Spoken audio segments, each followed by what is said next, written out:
Sunday morning எப்பயும் போல் ஞாயிற்றுக்கிழமை பார்த்திங்கன்னா எங்கள் வீட்டில் அதிகமாக வந்து மட்டன் தான் வாங்குவோம். அதே மாதிரி இந்த டைமும் வந்துட்டு ஒரு 1.5 கிலோ அளவுக்கு மட்டன் வாங்கிட்டு வந்திருந்தாங்க.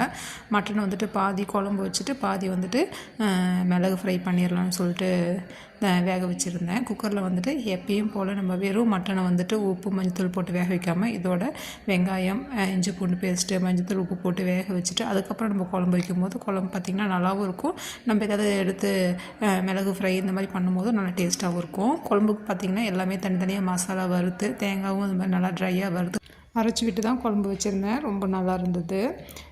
குழம்பு வந்து இந்த மாதிரி ஓரளவுக்கு கொதிஞ்சிட்ருக்கும் போதே அதில் இருக்க பாதி கறி எடுத்துகிட்டு மட்டன் மிளகு கறி தான் பண்ணியிருந்தேன். ரொம்ப நல்லாயிருக்கும். நல்லா வறுவல் மாதிரியே வந்துட்டு ரொம்ப வந்துட்டு மசாலா போடாமல் ஓரளவுக்கு மசாலாவுக்கு பதிலா நிறையா மிளகு போட்டு நல்லா காரசாரமாக பண்ணியிருந்தோம். ரொம்ப நல்லா இருந்தது.